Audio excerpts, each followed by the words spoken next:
This is not a Land Rover Discovery Sport. This is a Jaguar XF. I just got done rebuilding the engine on this, repairing the engine on this. I'll put the links to those videos down below. But for now, let's swap these out.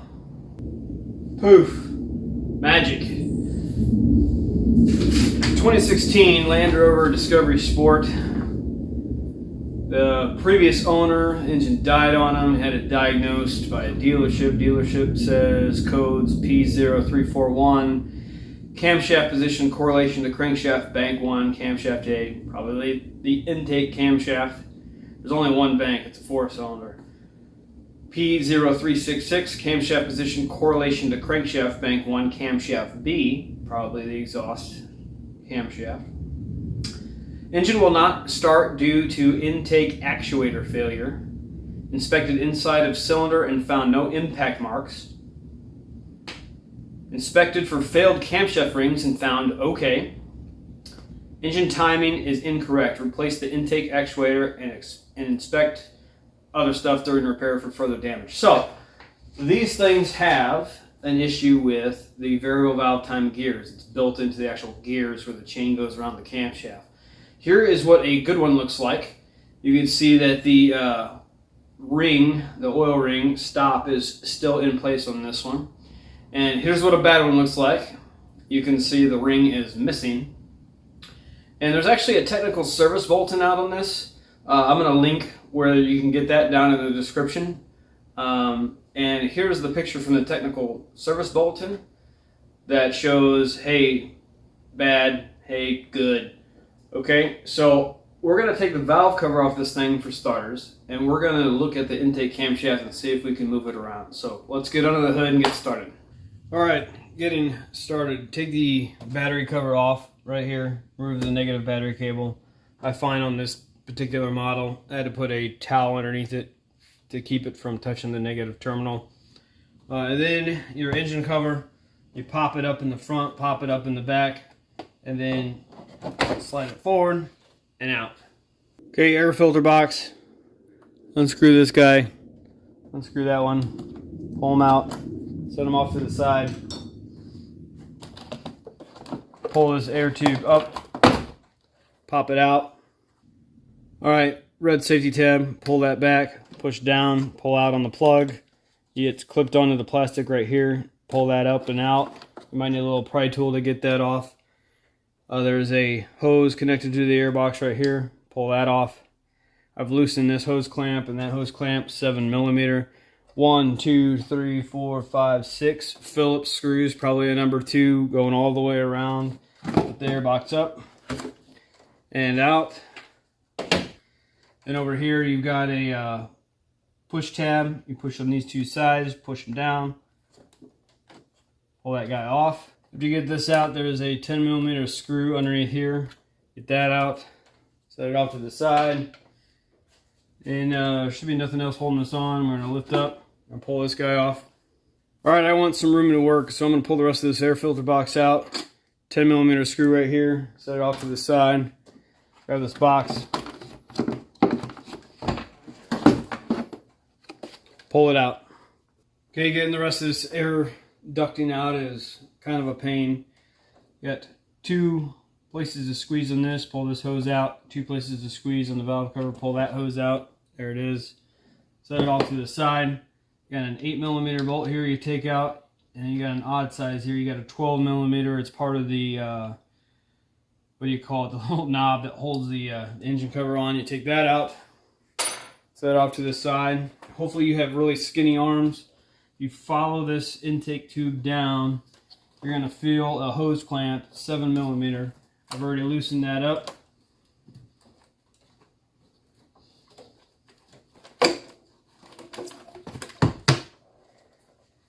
Right down there. Got this guy out.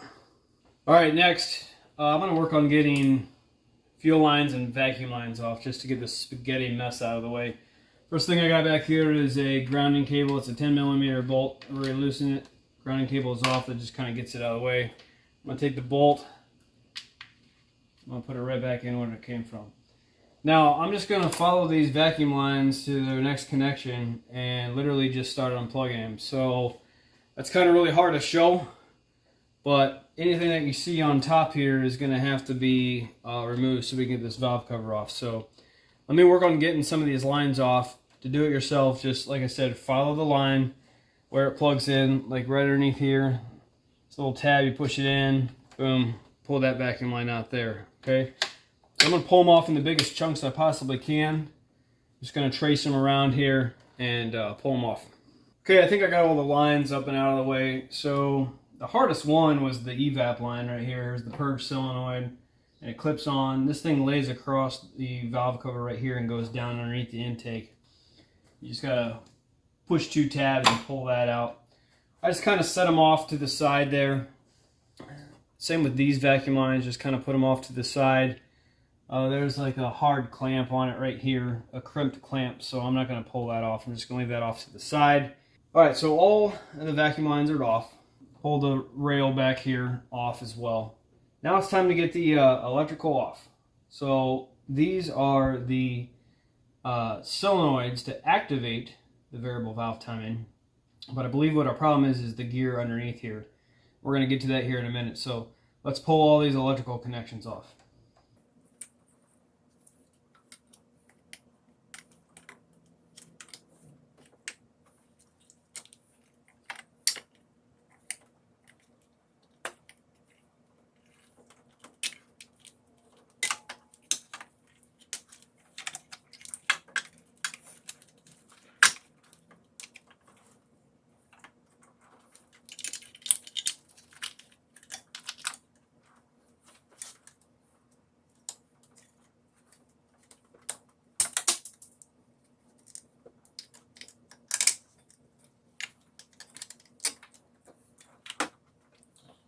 Okay, got all those off. Now we just need to get these, get all the bolts of this valve cover. So I think I'll bring you in closer so you can see all that. Oh wait, actually before we do that, we got to get these coil packs out. So it looks like this is 8mm bolts on all these here. I'm going to pull these out and pull the coil packs out. I got all those bolts loose. Pull them out. Set them off to the side. You'll just pull these right out.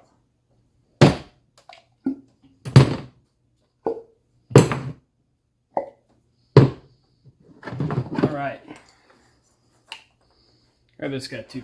Okay, now all you gotta do is just look around the valve cover and look for all the bolts. There's a mixed bag of 8 and 10s. Looks like maybe just the 10s or a couple nuts here that hold the fuel rail connector on. Ooh, gas. That out of the way. Alright, the rest look like they should be 8mm. You got a bunch going around the valve cover, and then you got a couple in the center. So just make sure you get all those before you start prying away and break the plastic valve cover.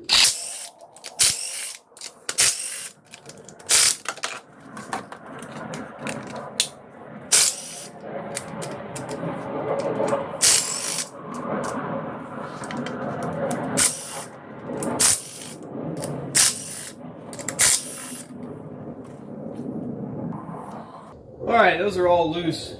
Again, just go around with a flashlight, make sure you got all of them around the outside, and look at the inside, make sure you got those. I'll get a close-up at the top of this when I get it off and give you an exact bolt count. There is some oddball stuff over here. You got a 10mm bolt here, another one of these 12mm guys that holds the engine beauty cover on. You gotta get this bracket off. So that's off. Again, everything is loose. It's got a dipstick in the middle of the valve cover. I've never encountered that before, but hey, whatever. I guess it works. One less thing to go wrong, I guess. If you got the no tube. All right, this thing should be loose here. All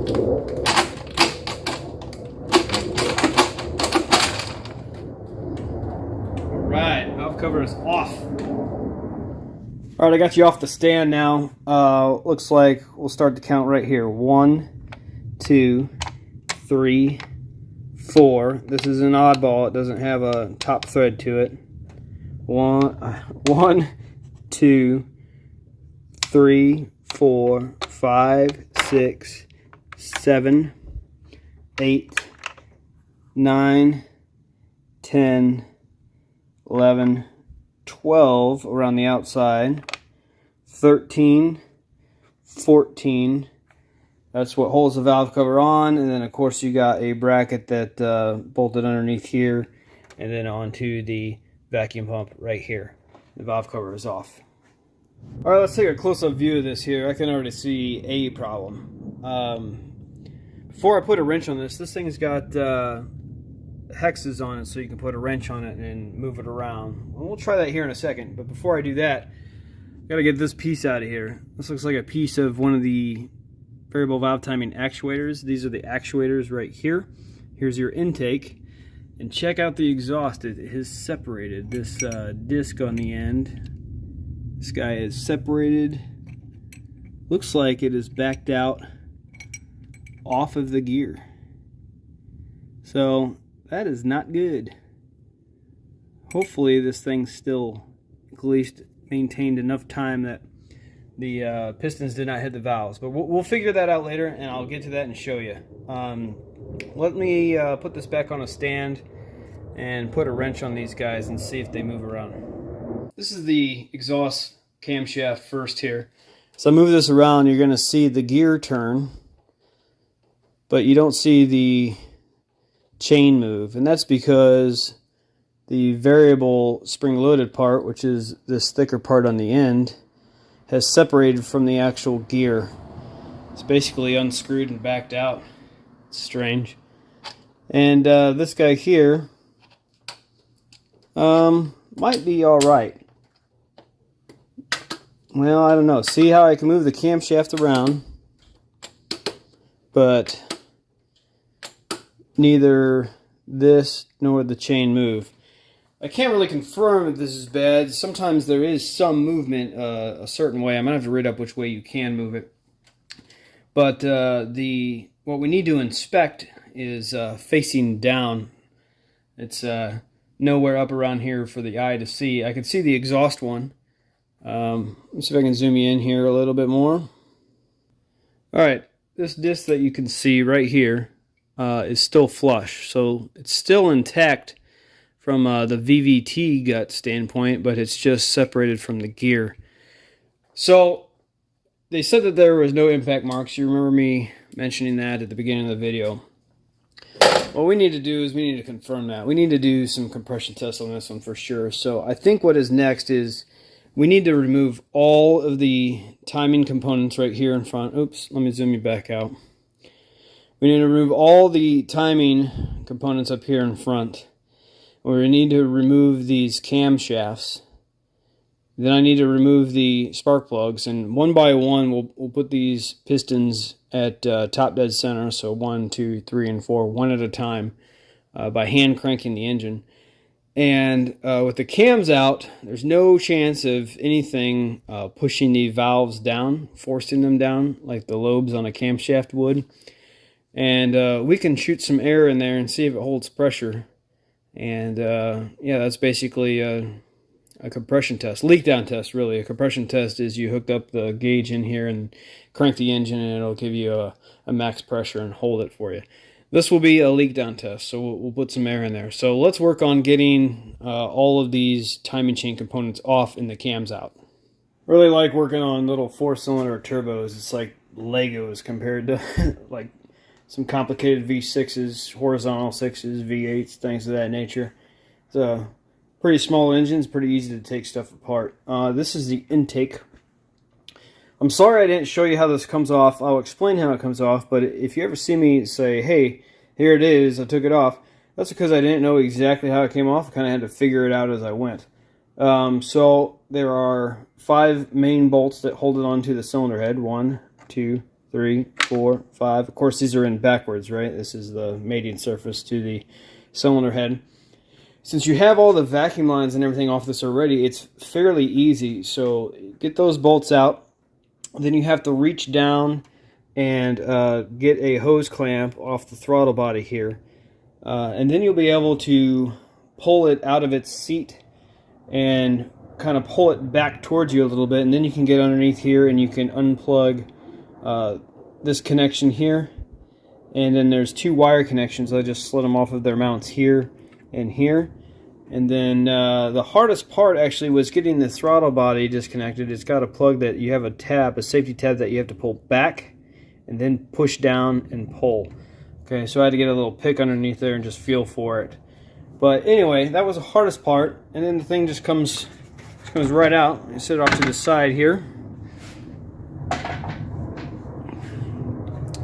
You can look down here, and then here's where it seats into the intake pipe. Here is that throttle body connection. Like I said, it's got that safety tab. You see the red tab there that you got to pull out. The reason we took the intake out is because we got to get the starter out. The reason we have to get the starter out is because the camshaft locking tools use the flywheel, the teeth on it, and the way you get to that, the way the tool is designed, it's bolts in where the starter goes. So we got to get this out next. Alrighty then, getting the starter out, and this is pretty easy. You have a 13mm nut on the top bolt. This holds the negative battery cable on for ground, and then a 13mm pulls this bolt out. That's on the top, and then this is the bottom bolt right here, also 13mm. Let me show you where those are. Have to get down here. Sorry, the camera's going to turn on you. Bottom bolt.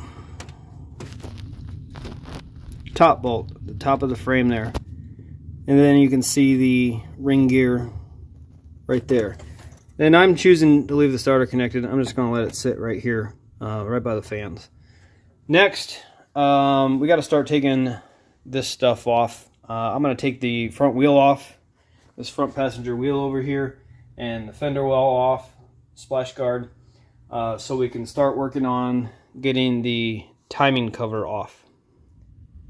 Okay, the wheel is off. Jacked up the car, put it on a jack stand underneath there. These are 21mm lug nuts. So looks like this wheel arch splash guard is in two pieces, one there and one there. It splits right here up top. So 10mm, 10mm, T30.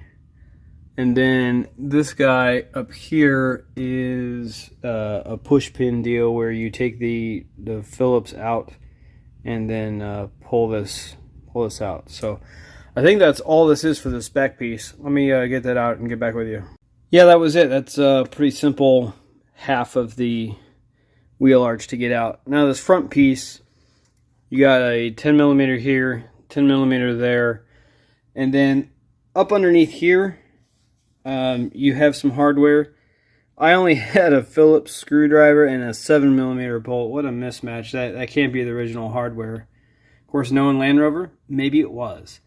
Anyway, that's all out. I'm going to pull this front piece out now. Alright, the front piece is out. Sorry for the dust flying around. It's kind of dirty underneath here.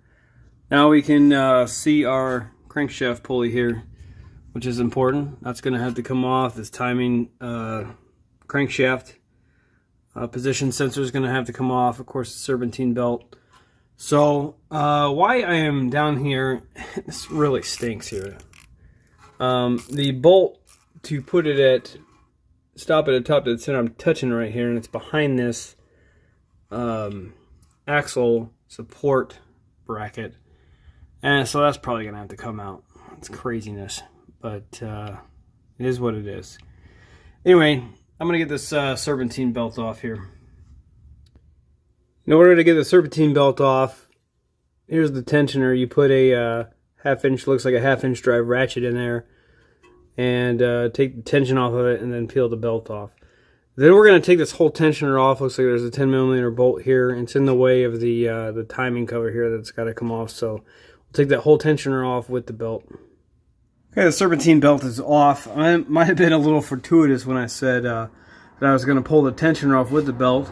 You have to pull the tensioner off with the belt the way it's designed. There's a little plastic cover on the tensioner. You pop that off. There's a 10mm bolt for the spring right here, and then a 10mm bolt right up here that the tensioner goes onto. This thing is really grimy. The valve cover gasket was leaking, so we're going to have to replace that anyway. Next up, we're going to continue removing stuff off this this timing cover. Looks like we got a water pump pulley in the way. It's got to come off. Why don't we do that next? Water pump pulley right there. Looks like we got some 10 millimeter bolts. We'll pull that off. Okay, change of plans. I'm not going to do that water pump pulley yet because I'll show you later. It's easier to get from up top once I get the motor mount off. But before I get the motor mount off, we got to get this pulley off because I want the motor mount to help hold the engine while I get this pulley off. This is a this is strange. This is a 13/16 bolt. It's really strange. I expected that to be millimeter, but whatever. I'm going to rotate the engine. You see this yellow dot on that tooth right there? That yellow dot needs to line up in just about the center of this crankshaft position sensor. So I'm going to rotate it into position now. Alright, there we go. The yellow dot is centered right there on the crankshaft position sensor. Back up top here, this is the engine mount that I was talking about. The water pump pulley is just right down there, and I think once I get this mount out, it's going to be easier for me to just reach down right here and get that. Hey, quick note while I was turning this engine over, I did feel some compression. That's good, a little bit of resistance. But the exhaust camshaft did not turn at all. That's because this is completely detached from the gear. So cross your fingers. A lot of these engine designs, when they're interference, they are interference a lot of times just on one side. It can be both. But let's hope that this thing's just interference on the intake side. We don't have any bent valves. But like I said, we're going to confirm that here in a little bit once we get all this torn apart. Alright, the next thing I'm going to do is get down here where I took the starter out and put in the locking tool. I'll show you what that tool looks like. Okay, here's what the toolkit looks like. I'm going to link the exact one that I have here down in the description below, somewhere down here. You got to be careful which one you buy. Some of these have the top dead center locking screw as plastic. This one's metal. Okay, that goes in the in that bolt hole where the axle is in the way. It goes down there. This will go on top of the crankshaft position sensor. This is plastic, and that kind of aligns the sensor where it needs to be. This is the guy I'm after. This will bolt in where the starter goes, and these teeth go into the ring gear flywheel to lock it in place. This is the camshaft locking tool, so once we get the vacuum pump and fuel pump off the camshafts up there, this will bolt in place of that and slide into some notches on the end of the cams. And this guy here is your crankshaft pulley, your harmonic balancer alignment tool. So this guy will go over the crankshaft pulley, and then you can lock it in place with this one right here. Okay, before you torque that bolt of the crankshaft pulley down. So anyway, let's get this guy out and lock this engine so it can't turn, so I can get a good bite and get that crankshaft pulley bolt out.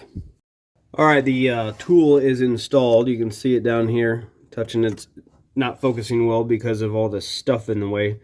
This camera is going to go sideways on you, but I want you to see a better view of it here. If I can get down in here. There you go. You can see it bolted where the starter goes, and you can see the teeth of the tool locking into the ring gear flywheel there. And with that locking tool in place, I was able to break the crankshaft bolt free and get the crankshaft pulley off, sitting down here on the ground. Okay, you'll notice that there is no Woodruff key to lock this thing in a certain clock.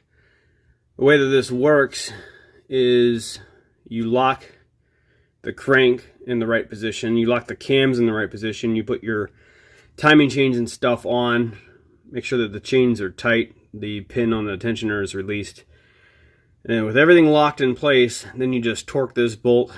The same thing with the cams. There's no locating pins or Woodruff keys for those either. It's all held on by torque and friction washers. Doesn't seem like a very safe way to do it, but I'm not an engineer. Other cars do this too. I know that Mini Coopers, I've done a lot of those, like the R56 Mini Coopers with the N14 turbo engine. They do that the same way, just held on with friction. Anyway, now that that is out, let's go back up top. If you watch my videos, you probably hear the F-35s. You got jets flying around in the background all the time. We got Luke Air Force Base fairly close to me. Anyway, back up top here. We could have done this earlier, but we'll do it now. This is the vacuum pump, and this is the high pressure fuel pump. We need to get both of these off, and these last two cam caps off. These cam caps on the end here are actually outside of the valve cover. Remember, the valve cover rides right here, but this cam cap is on the outside of it. So you got to get this off to get these things locked into position. So I'm gonna get this vacuum pump off, and then I'll show you how it comes off. Okay, here it is. It's literally 2 bolts. Got one here, got one here. This is just like a locating dowel pin right there. See, it's got a seal around it there. It's just 2 8mm bolts. You can just pull it right off. Now let's look at the high pressure fuel pump. I took its little insulating cover off. Let's pull that off. And I unplugged it. It's going to be a little bit more difficult than the vacuum pump, but we'll figure this out. A lot of people make a mistake and they go ahead and just take this base off and take the whole thing off as you go. Don't do that.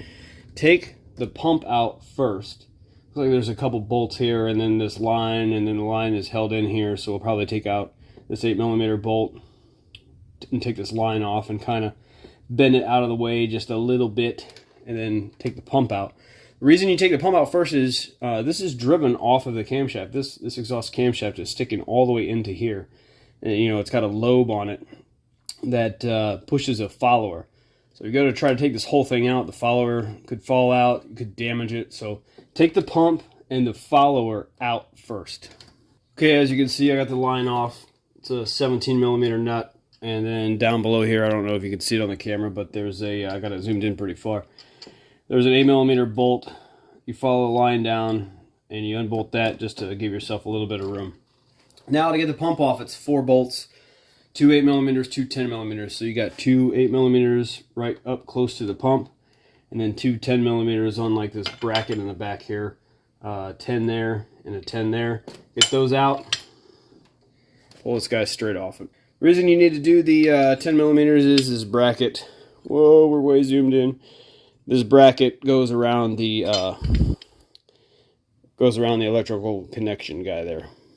One more thing I want to say about the fuel pump: as you take this thing out, do these bolts like couple turns, and then just go around and walk this thing up. It's probably going to have some spring pressure on it. If you look at the bottom of the pump, there is a spring. It's a positive displacement pump. That camshaft is just pushing this up. It's got an O-ring around here. You don't want to damage. You can replace the O-ring, but you don't want to damage the surface or anything of that nature if you just do one side at a time. So walk around this thing and help walk it up. Okay, now let's get the housing for the high pressure fuel pump out. First off, we're gonna get a magnet down here and get the. Oh, I don't need a magnet. Just get it out with my finger there. Slid right out. See this guy? It looks like a cam follower for a valve. All right, pretty simple deal. So to get that guy out, then I'm gonna figure out how to get this out. I can already see some bolts I'm gonna have to take out. So I'll look around this thing. I'll get the bolts out and explain how it comes out. Okay, this is simple enough. It's just 4 bolts. They look like this. Okay. Here is the housing. 1, 2, 3, 4 bolts.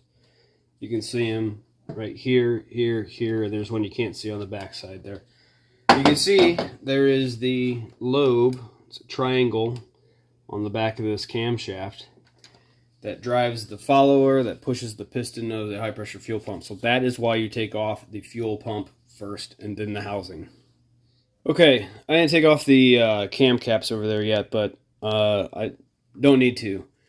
You would need to if this thing was actually in good time and you could lock the camshafts, but we know that it's a little bit out. So I'm not even going to mess with that right now because all these cams and all the cam caps and everything, I'm going to be pulling them out to do the cylinder leak down test.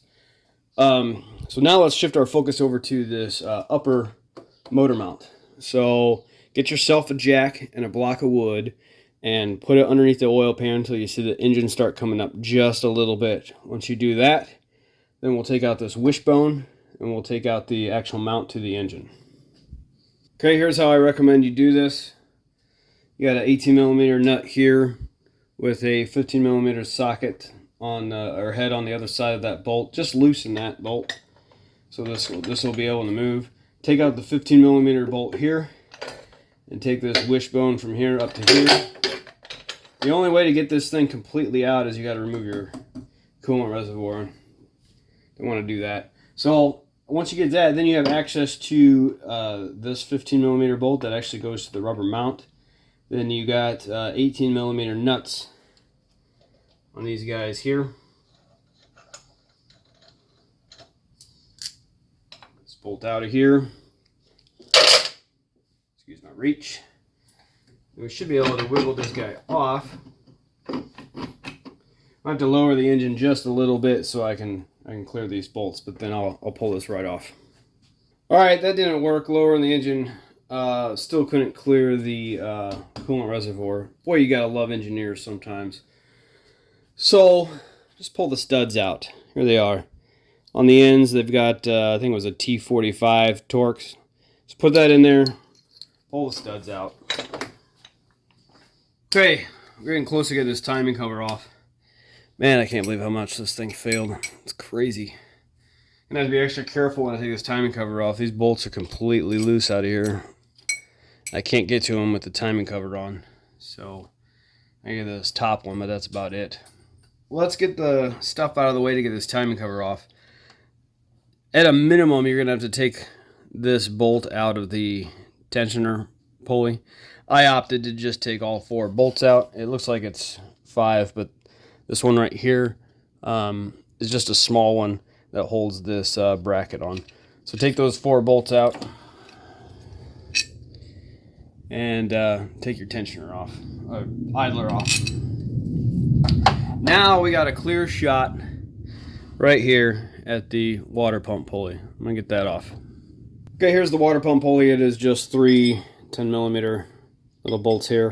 You'll notice that there's holes drilled around here. Just use a punch or something similar to stick through that hole to brace up against the engine or the frame or something to hold the pulley. And then you can just break these loose and then get them out with your fingers. All right, let's look at the bolts on the timing cover. There it is, the sound of freedom again in the background. Got another jet flying by. All right, here is a picture of the timing cover.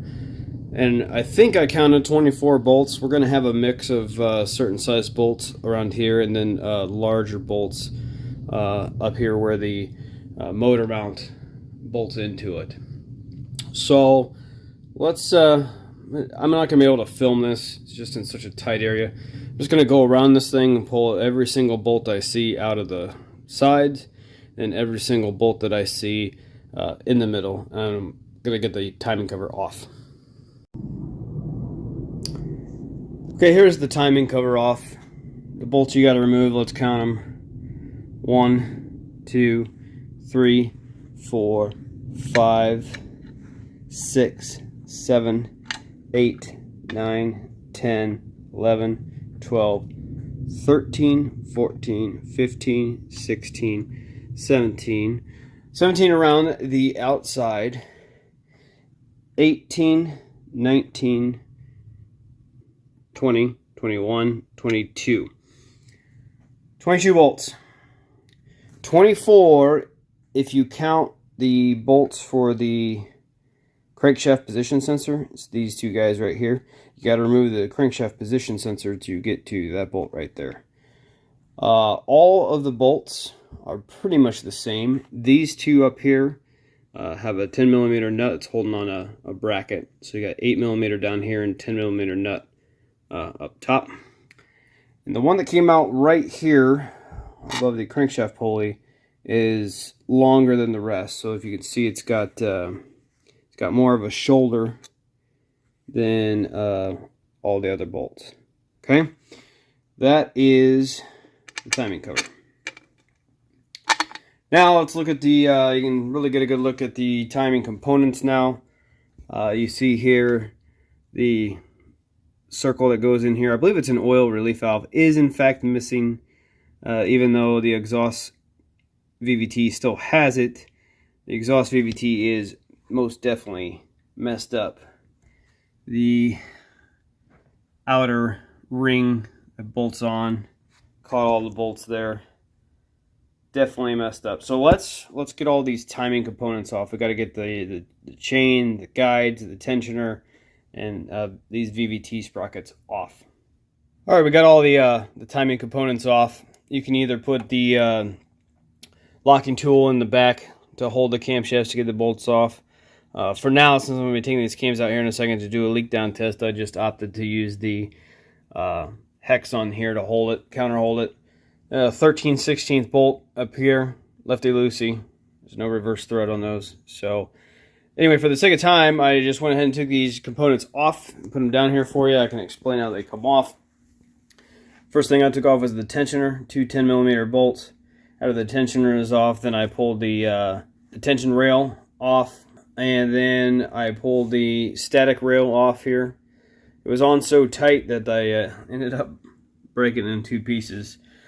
And I have an interesting discovery, and I didn't mention this earlier, but when I took the timing cover off, I realized that it was not stock. Like the silicone on the side was not stock. This has been messed with before, which is kind of some bad news, but we'll deal with it.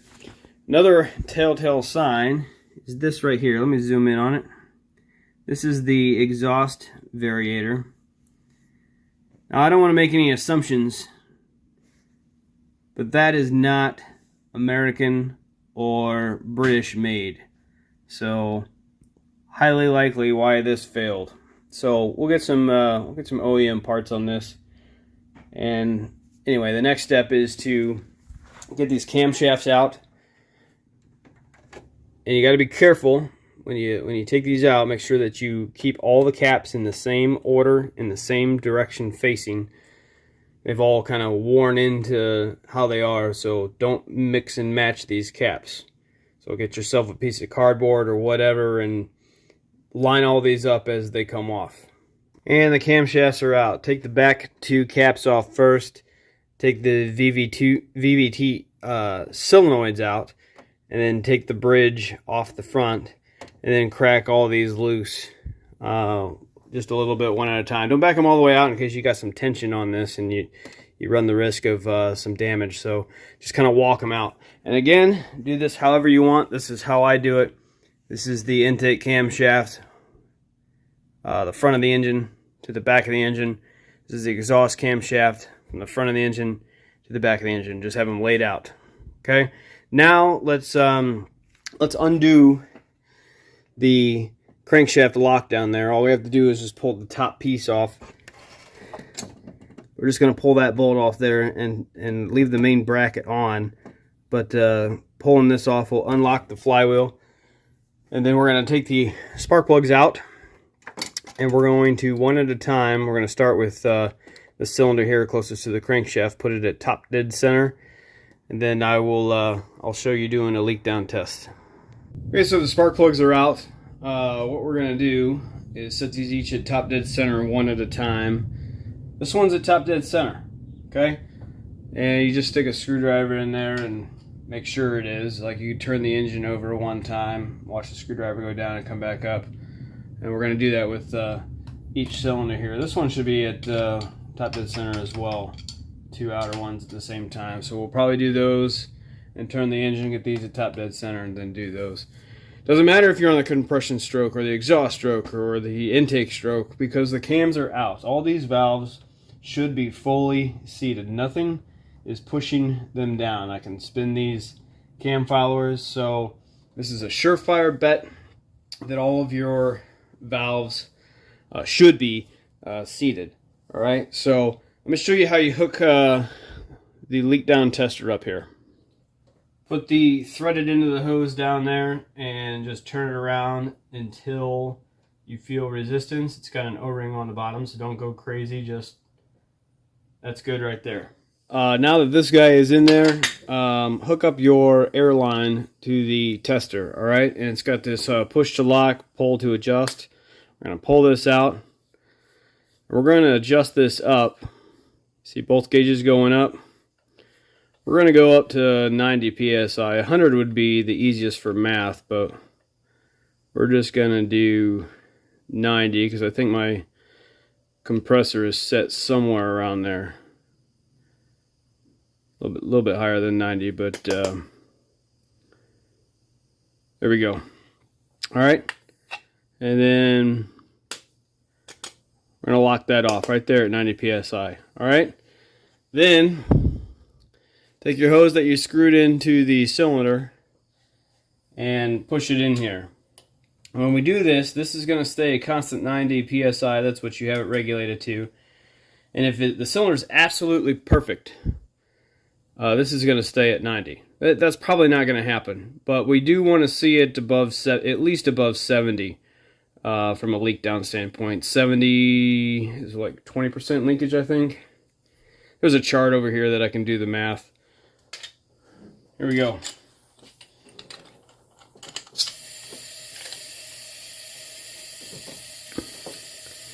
That is no bueno. 35. Gosh. You can hear it leaking out.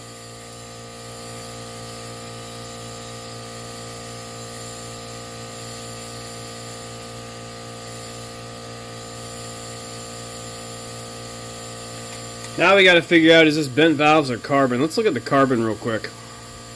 Difficult to get this camera to focus, but there's the very first valve closest to the timing set. This one here's got a lot of carbon on it. Sorry I'm having such a hard time getting this thing to focus. There you go. See it a little bit there. You can hear the air hissing out.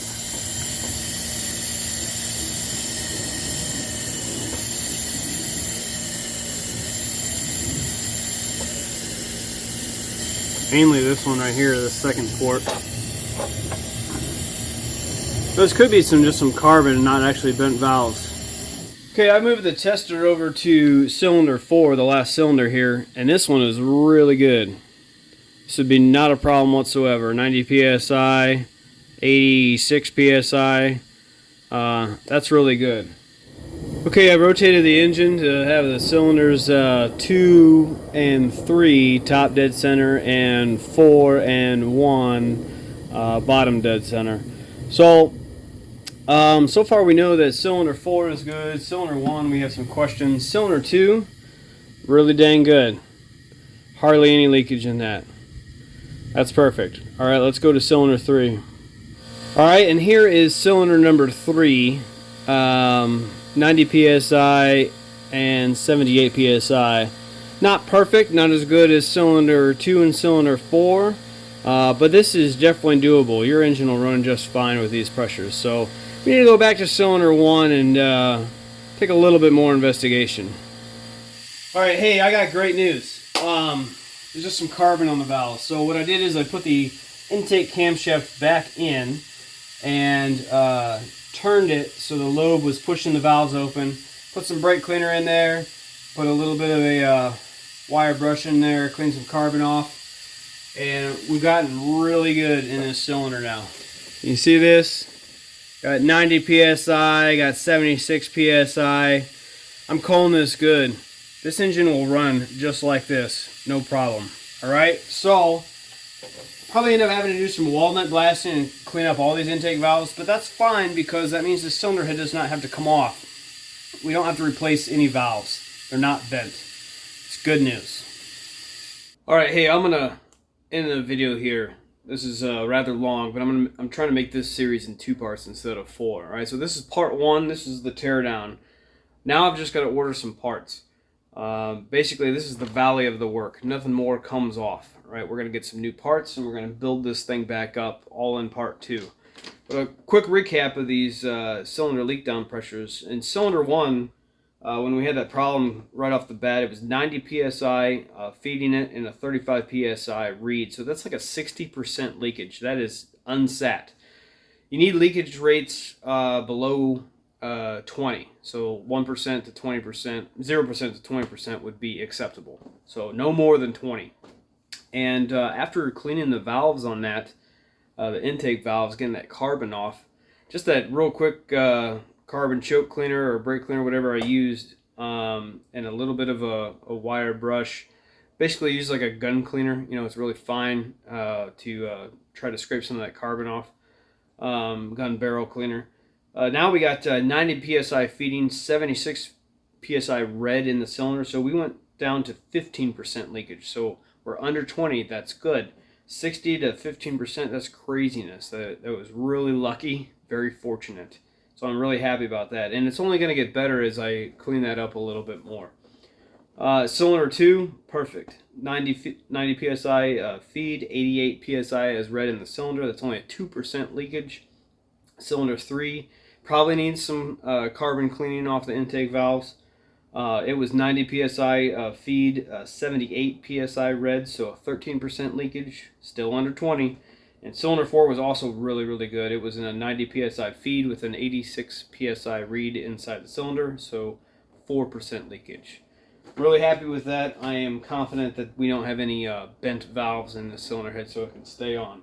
Because it can stay on, I went ahead and set the intake cam and the exhaust cam back in here very loosely. Just kind of put the caps in a few threads. Getting it ready to go back together. So again, I'm going to order some parts, and I'm going to get back with you putting this together in part 2 very soon. Thanks for watching.